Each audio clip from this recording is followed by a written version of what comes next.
দূরে সে পাশে বসে, পায়ে পায়ে কখনো চলে যায় দূর।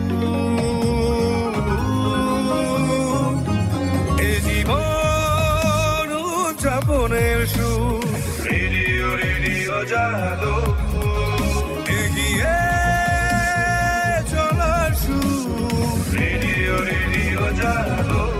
90.8 MHz community radio, Jadavpur university.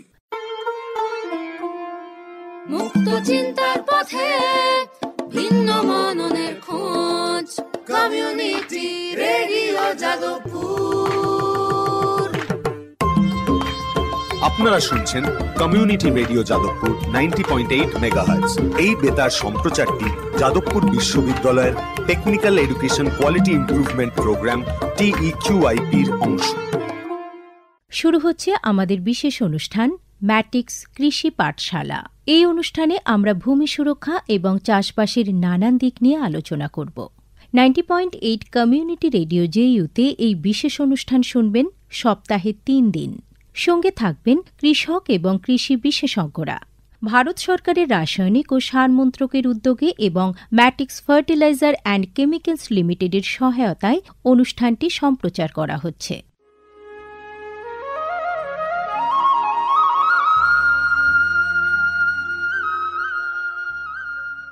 অর্থনৈতিক বিষয় সংক্রান্ত ক্যাবিনেট কমিটি তাদের 28 জুন 2023 সভায় PM প্রণাম নামক একটি প্রকল্প অনুমোদন করেছে। এই প্রকল্পের উদ্দেশ্য হল ধরিত্রী ও মৃত্তিকার পুনরুদ্ধার, পুষ্টি, উন্নতি সাধন এবং তা নিয়ে সচেতনতা বৃদ্ধি। গ্রামীণ স্তর থেকে শুরু করে আমাদের সকলের প্রচেষ্টা মাতৃভূমির যত্ন ও স্বাস্থ্য রক্ষার জন্য এই অনন্য পদক্ষেপকে ফলপ্রসূ করে তুলতে পারে। এই প্রকল্পের মূল লক্ষ্য হল কৃষিতে রাসায়নিক সার এবং কীটনাশকের অত্যধিক ব্যবহার দূর করা। বাড়তি ফলনের জন্য সার ও কীটনাশকের অতিরিক্ত ব্যবহার মাটিকে অসুস্থ করে তুলছে, কমিয়ে দিচ্ছে তার উৎপাদন ক্ষমতা।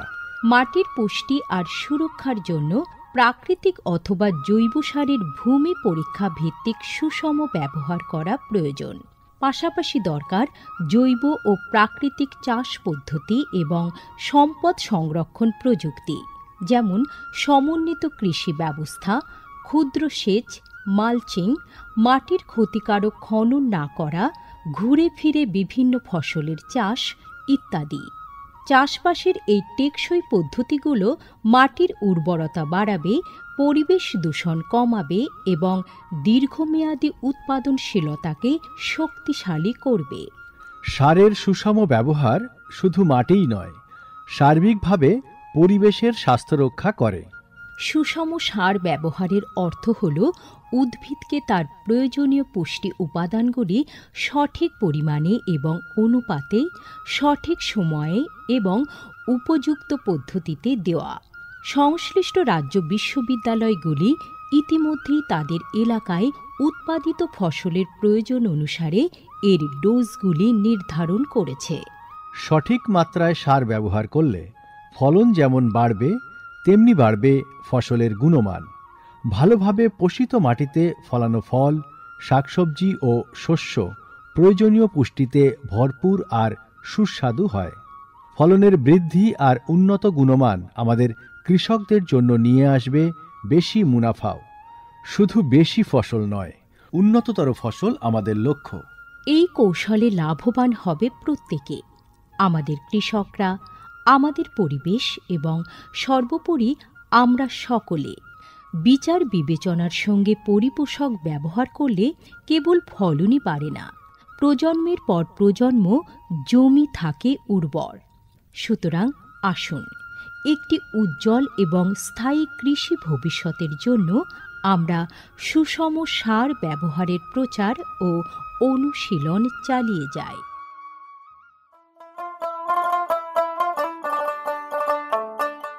বিকশিত ভারত সংকল্প যাত্রা বা VBSY এর একটি গুরুত্বপূর্ণ অংশ হল ভারত সরকারের সার বিভাগ দ্বারা PM প্রণাম স্কিম এবং কৃষিতে ড্রোন ব্যবহারের প্রচার। সারের সুষম ব্যবহার এবং ন্যানো সারের ব্যবহার নিশ্চিত করার কাজে সার বিভাগ বিভিন্ন সংস্থা ও মানুষকে নিযুক্ত করেছে, যেমন বিভিন্ন সার উৎপাদনকারী সংস্থা, প্রধানমন্ত্রী কৃষি সমৃদ্ধি কেন্দ্র বা PMKSK-গুলি, ফিল্ড অফিসার এবং নোডাল অফিসারদের। VBSY এর একটি প্রধান দিক হল বিভিন্ন শস্য এবং গাছপালার ওপর ন্যানো এবং জল দ্রবণীয় সার স্প্রে করার কাজে ড্রোনের ব্যাপক ব্যবহার। এই উদ্যোগের ফলে 29টি রাজ্য ও কেন্দ্রশাসিত অঞ্চলের বিভিন্ন জেলায় হাজার হাজার ড্রোন প্রদর্শন হয়েছে। এই পদ্ধতিটি হাতে কলমে দেখিয়ে দেওয়ায় আধুনিক কৃষি প্রযুক্তি গ্রহণের সুবিধাগুলি মানুষের কাছে আরও স্পষ্ট ও বিশ্বাসযোগ্য হয়ে উঠেছে। এই জনসংযোগ কর্মসূচিগুলি দীর্ঘমেয়াদী কৃষি অনুশীলনের সুফল সম্পর্কে নাগরিকদের অবহিত করতে একটা বড় ভূমিকা পালন করেছে। সারা দেশ জুড়ে লক্ষাধিক দর্শক ড্রোনের প্রদর্শনী প্রত্যক্ষ করেছেন। প্রচলিত ইউরিয়ার চেয়ে ন্যানো ইউরিয়ার উপকারিতা বিষয়ে সচেতন হয়ে কৃষকরা ন্যানো সার প্রয়োগে গভীর আগ্রহ দেখিয়েছেন। এই কর্মসূচির আলাপ আলোচনায় উঠে এসেছে জৈব চাষের উপযোগিতা, যা প্রমাণ করে চাষের এই সব অনুশীলনগুলি নিয়ে কৃষকদের সচেতনতা। উৎসাহী কৃষকরা কৃষিতে ড্রোন প্রযুক্তির বিষয়ে আগ্রহ প্রকাশ করেছেন। এই আধুনিক কৌশলগুলির অর্থনৈতিক কার্যকারিতা কৃষকদের নতুন দিশা দেখিয়েছে, কৃষিতে এক স্থায়ী এবং সাশ্রয়ী পদ্ধতির পথ প্রশস্ত করেছে। মাননীয় প্রধানমন্ত্রী মহিলা কিষাণ ড্রোন কেন্দ্র চালু করেছেন। এটি মহিলা স্বনির্ভর গোষ্ঠীগুলিকে ড্রোন সরবরাহ করবে, যাতে তারা এই প্রযুক্তি ব্যবহার করে জীবিকা নির্বাহ করতে পারে। VBSY প্রোগ্রামের রূপায়ণে PMKSK-গুলি সক্রিয় ভূমিকা পালন করছে। একে অপরের সঙ্গে এই সহযোগিতাই আমাদের পাথেয়। বিকশিত ভারত সংকল্প যাত্রা শুধু একটি যাত্রা নয়, এটি ভারতীয় কৃষির দীর্ঘমেয়াদী এবং প্রযুক্তিগতভাবে উন্নত ভবিষ্যতের দিকে একটি গুরুত্বপূর্ণ পদক্ষেপ। যাত্রাপথে এটি জাতির কৃষিকে সম্পূর্ণ পুনর্নির্মাণ করা, উদ্ভাবনকে উৎসাহিত করা এবং সবার জন্য একটি সবুজ, আরও সমৃদ্ধ ভবিষ্যৎ নিশ্চিত করায় অঙ্গীকারবদ্ধ। ড্রোন প্রযুক্তি, ন্যানো সার এবং দীর্ঘমেয়াদী কৃষি অনুশীলনের প্রচারের মাধ্যমে এটি কেবল সচেতনতায় তৈরি করছে না, আরও সমৃদ্ধ এবং পরিবেশ বান্ধব ভবিষ্যতের জন্য নবপ্রযুক্তিকে গ্রহণ করতে কৃষকদের অনুপ্রাণিত করছে। এই কৃষি বিপ্লবের গতি প্রকৃতি প্রত্যক্ষ করলে এটা স্পষ্ট হয় যে VBSY একটি বিকশিত, উন্নত এবং দীর্ঘজীবী ভারতের বীজ বপন করছে।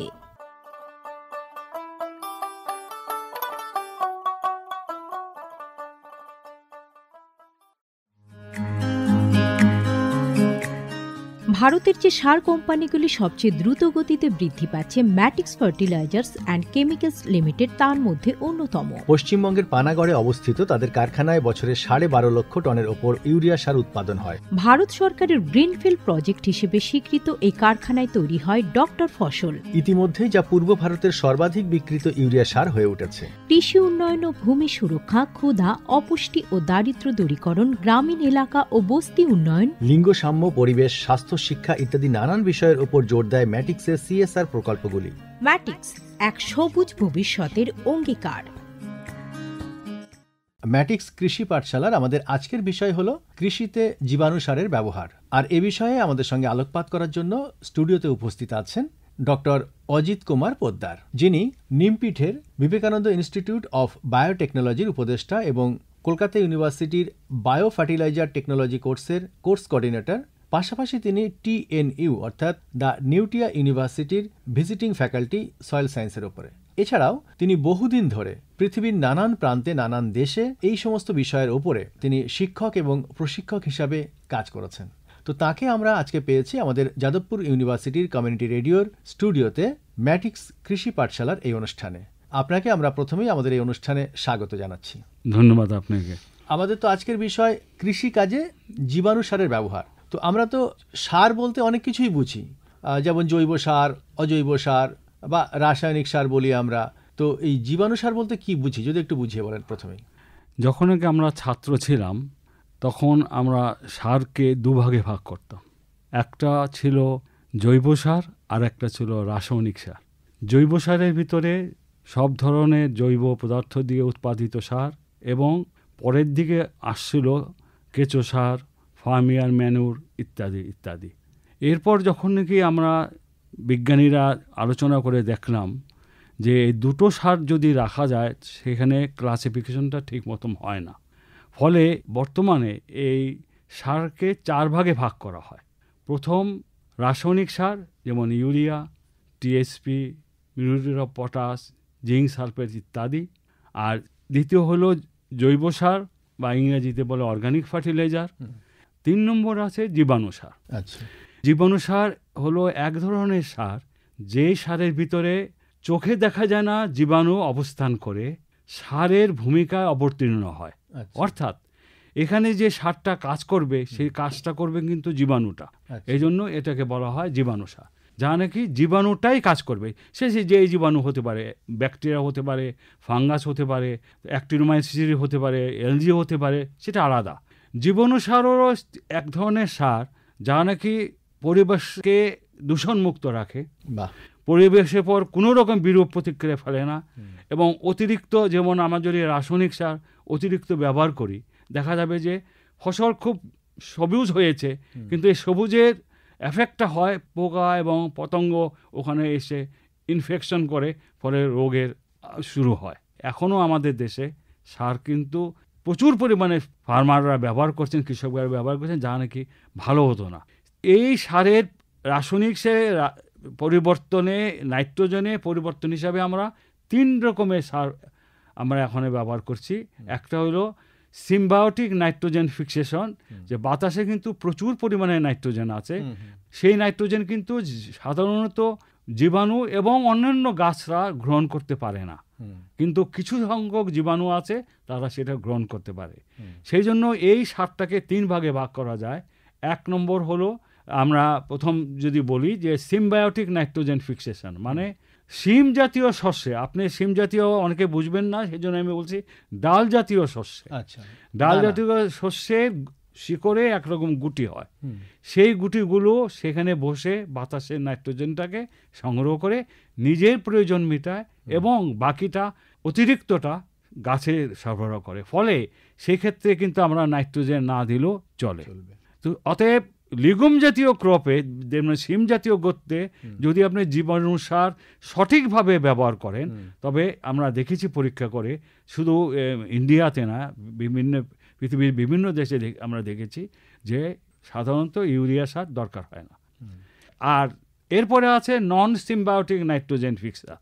সেই জীবাণুটা হলো অ্যাজোটোব্যাক্টার নামক একটা জীবাণু আছে। এরা কিন্তু কারোর প্রয়োজন নাই, কিন্তু মাটিতে জৈব পদার্থের পরিমাণটা বেশি থাকতে হবে, কারণ নাহলে তারা তার বংশবৃদ্ধিটা করতে পারবে না।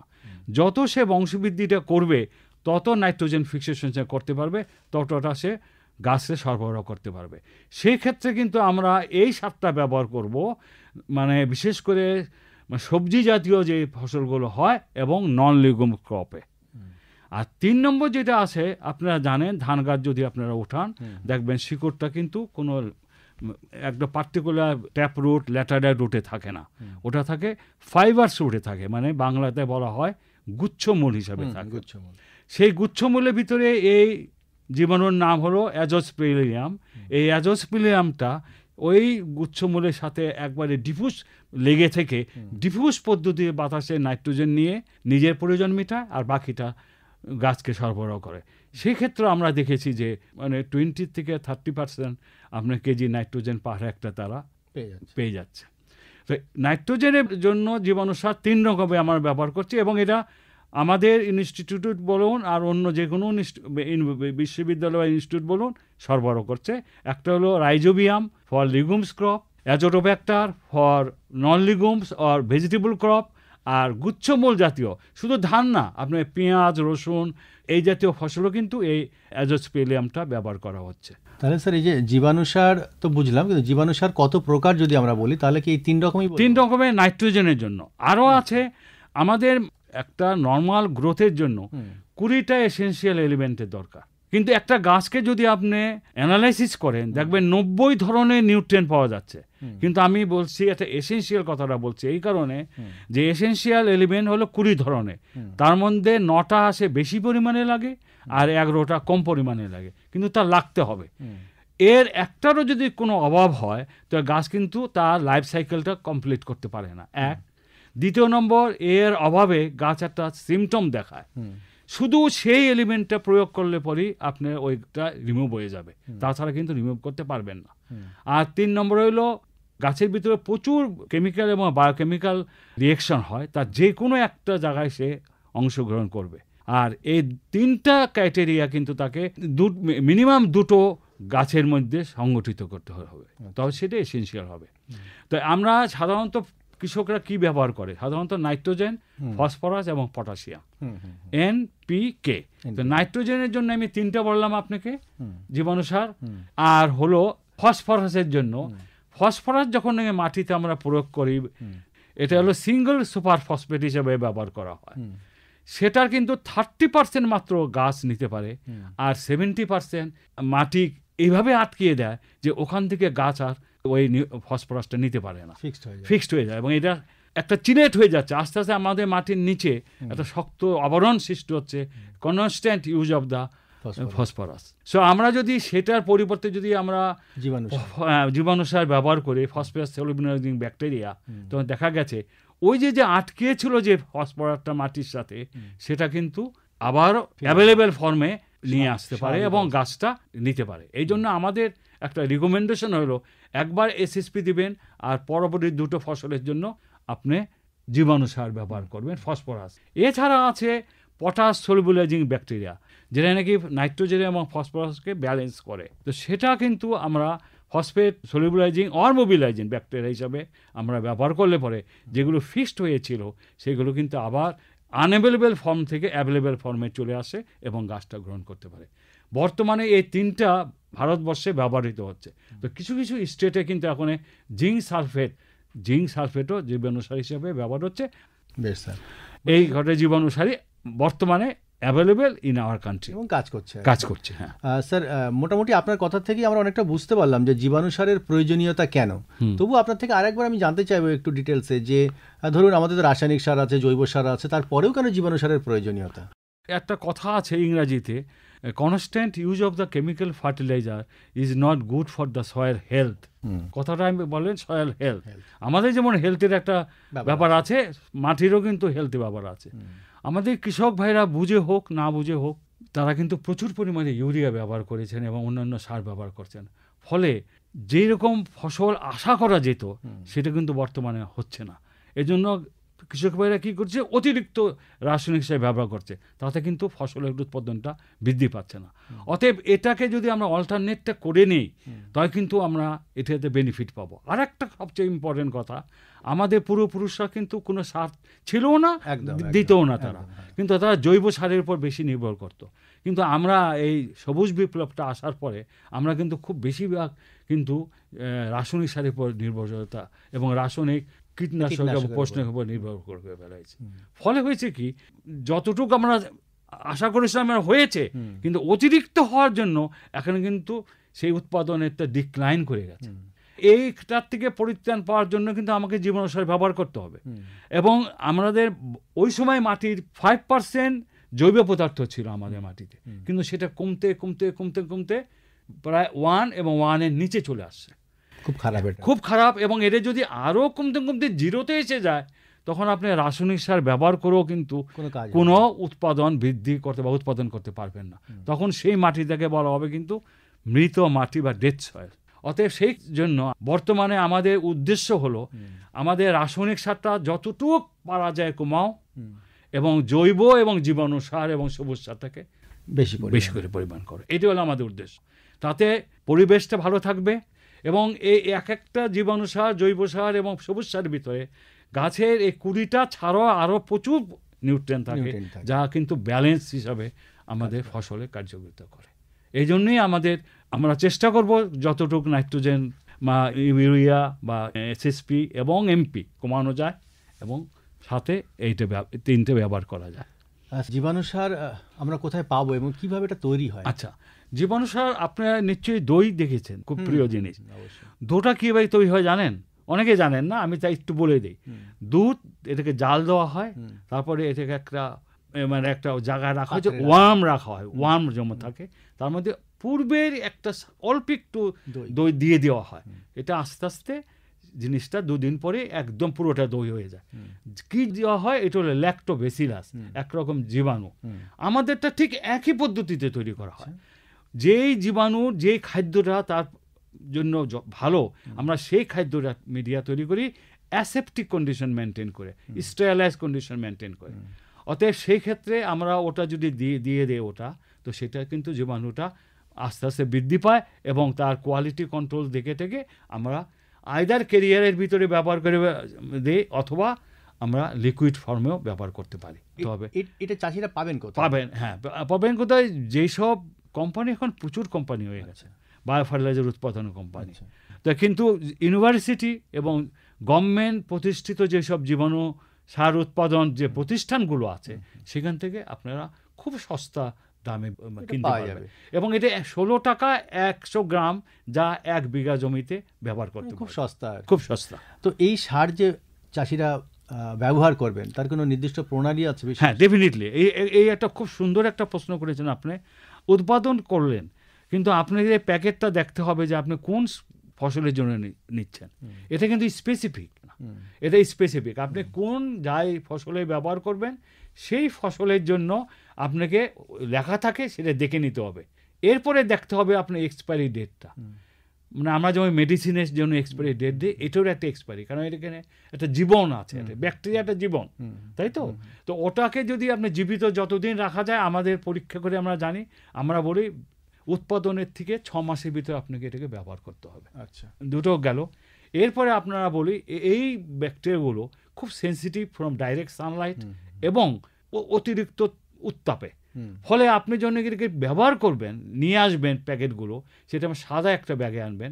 জানান সাদা ব্যাগে কিন্তু অ্যাবজর্পশনটা হয় না, অত টেম্পারেচারটা ঠিক থাকে। গাড়ির মধ্যে যখন এগিয়ে আনবেন, তখন ওর যেমন সূর্যকিরণ যেমন না পড়ে, সেটা আপনি লক্ষ্য করতে হবে, ছায়াতে রাখতে হবে। এবং বাড়িতে আনার পর রান্নাঘরে রাখতে পারবেন না, যেখানে আপনি কমফোর্ট ফিল করেন আপনি সেইখানে এখানে রাখবেন।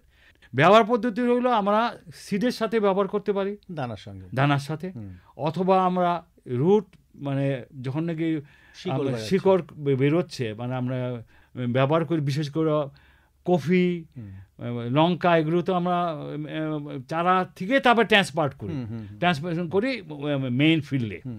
ওই সময় আপনি ব্যবহার করতে পারেন, সিঁড়ি ভিজিয়ে রাখতে পারেন, অথবা আপনি মাটি বা গোবরের সাথে বা ভার্মি কম্পোস্টের সাথে মিক্স করে আপনি মাটির ব্যবহার করতে পারবেন। কিন্তু আপনাকে ব্যবহার করতে হবে কিন্তু সকাল 9টার আগে এবং বিকাল 3টার পরে। আর যদি থাকা অবস্থা হবে ভাবনা, কারণ ডাইরেক্ট সানলাইটে ওরা লাইসিস হয়ে মারা যায়। অতএব যদি মেঘলা থাকে দিনটা, তবে সারাদিনই ব্যবহার করতে পারে। ব্যবহার করার পরে যদি বৃষ্টি হয়, কোনো ক্ষতি নেই, কারণ ওদের ল্যাজ আছে একরকম, ইংরেজিতে বলে ফ্লাজেলা। ওরা ওদের মতো গাছের কাছে ঠিক হয়ে যাবে, পৌঁছে যাবে। আর একটা এখানে এক ইম্পর্টেন্ট কথা, যেমন ছোট ছোট যেগুলি দানাদার মুসুরির ডাল, কিন্তু আমরা ব্যবহার করি, তার সাথে আমরা একটা 18 জাতীয় জিনিস ব্যবহার করি। এটা মোলাসেস হতে পারে, মোলাসেসটা বাংলা হলো চিটাগুড় হতে পারে, অথবা আপনার ভাতের ঠান্ডা ফ্যান হতে পারে, অথবা জল হতে পারে। এটা দিয়ে ওটা মুড়ির মোয়ার মতো মেখে তারপরে জীবাণু সারটা দিয়ে ব্যবহার করা যায়। আর যদি আপনি শিকড়ে ব্যবহার করেন, মানে সিডলিং এর থেকে উঠিয়ে নিয়ে, সেখানে আপনি জলের ভিতরে বা ভাতের ঠান্ডা মারের ভিতরে জীবাণু সারটা মিক্স করে তারপরে আপনি শিকড়টাকে 1 ঘন্টা ভিজিয়ে সকাল 9টার আগে বা বিকাল 3টার পরে ব্যবহার করবেন। আর যদি ডাইরেক্ট ব্যবহার করেন, তবে যদি মানে লাইন সোয়িং থাকে, তার মাঝখান দিয়ে ফেরো করে তারপরে কিন্তু এটা দিয়ে তাড়াতাড়ি ঢেকে দেবেন, কারণ direct Sunlight is not good for this type of bio fertiliser. বেশ, তো সার দেওয়া হলো, মানে সার দেওয়ার ফলে যে একটা প্রভাব, সারের যে প্রভাব, সেটা চাষি কতদিনে বুঝবেন? হ্যাঁ, চাষি সাধারণত আমাদের যে কটলিডন, যেটা নাকি দিয়ে মানে গাছের খাদ্য সরবরাহ হয় বীজের থেকে, সেটা কিন্তু কটলিডনটা যতদিন থাকে ততদিন উনি বুঝবেন না, তারপরে উনি বুঝবেন। আচ্ছা, বুঝবেন কীভাবে বুঝবেন? জীবাণু সার ব্যবহৃত মাঠের গাছগুলোকে সবুজ ও সুস্থ দেখা যাবে। কারণ কি? নিশ্চয়ই কারণ আছে। ওখানে জিব্রালিক অ্যাসিড, ইন্ডোলেসিটিক অ্যাসিড, তারপরে অক্সিন, এই জাতীয় কিছু হরমোন সিক্রেট করে এই জাতীয় ব্যাকটেরিয়া। ফলে গাছটা তাড়াতাড়ি জার্মিনেশন করে এবং বৃদ্ধি দেখা যায়। আর 2 নম্বর হলো শুরু থেকে গাছের ডালপালা ও উচ্চতা বৃদ্ধির হার পরিলক্ষিত হবে। আচ্ছা, তারপরে রোগ পোকা আক্রমণ কম হবে, কারণ গাছ যখন ব্যালেন্স ফুড পাবে তখন তাহলে একটা রোগ পোকা প্রতিরোধ করার ক্ষমতা সৃষ্টি হয়। বীজ বা দানার আকার একদম সঠিক থাকবে। আর জীবাণুসার ব্যবহৃত ফসল খেতে সুস্বাদু হবে এবং পরবর্তী ফসলেও আপনি এর প্রভাব বুঝতে পারবেন। আচ্ছা, তো এই সার প্রয়োগের কি কোনো সীমাবদ্ধতা আছে? লিমিটেশন সব জিনিসেরই থাকে, এটারও আছে। ধরেন গাছে আপনি মাঠে প্রচুর ইউরিয়া সার ব্যবহার করে, সেখানে নাইট্রোজেন ফিক্সিন জীবাণু সার ব্যবহার করে তত বেশি ভালো রেজাল্ট পাবেন না। আচ্ছা, আপনি গত বছর ভালো ব্যবহার করেছেন, সেক্ষেত্রেও কিন্তু আপনি ভালো রেজাল্ট পাবেন না, কারণ অলরেডি ওখানে ভালো জীবাণু আছে। আর একটা হলো যদি কোল্ড টেম্পারেচারে করেন, অথবা আপনি যদি প্রিভিয়াস ক্রপে প্রচুর পরিমাণে রাসায়নিক হিসেবে ব্যবহার করছেন, সেখানেও কিন্তু একটা লিমিটেশনের প্রশ্ন আছে। যদি হাই টেম্পারেচার থাকে, হাই কোল্ড থাকে, সেই ক্ষেত্রেও কিন্তু আমরা দেখেছি এটা একটা লিমিটেশন থাকে। তবে এই সব কিছু বড় আমি বলবো, উৎপাদন থেকে শুরু করে যদি সঠিকভাবে ব্যবহার করি, তবে এটার থেকে অবশ্যই পজিটিভ রেজাল্ট আসবে। আমি বিদেশে অনেক জায়গায় দেখেছি তারা 50% পর্যন্ত ইল বৃদ্ধি করছেন only using the bio fertiliser. বেশ, তাহলে জীবাণু সারের ব্যবহারটা আমাদের খুবই গুরুত্বপূর্ণ আর কি, সেটা পৃথিবীব্যাপী হচ্ছে এবং সেটা ভারতবর্ষেও এখন সেই শুরু হয়েছে। ভারতবর্ষে চলছে অনেক জায়গা, অনেক কোম্পানিও এখন এগিয়ে আসছে এই সার তৈরি করার জন্য। এবং আমরা চাইবো যে আরো বেশি বেশি করে এই জীবাণু সারের সঠিক প্রয়োগ হোক, উৎপাদন হোক এবং সঠিক প্রয়োগ হোক। ম্যাটিক্স কৃষি পাঠশালার আজকের পর্ব আমরা এখানেই শেষ করব। আমাদের আজকের পর্বের বিষয় ছিল কৃষিতে অর্থাৎ কৃষি কাজে জীবাণু সারের ব্যবহার। আমাদের সঙ্গে স্টুডিওতে উপস্থিত ছিলেন ডক্টর অজিত কুমার পোদ্দার, যিনি বিবেকানন্দ ইনস্টিটিউট অফ বায়োটেকনোলজি নিমপিঠের উপদেষ্টা এবং কলকাতা ইউনিভার্সিটির বায়ো ফার্টিলাইজার টেকনোলজি কোর্সের কোর্স কোঅর্ডিনেটর, পাশাপাশি তিনি TNU এর ভিজিটিং ফ্যাকাল্টি সয়েল সায়েন্সের। আপনাকে অনেক অনেক ধন্যবাদ। আপনাকেও ধন্যবাদ।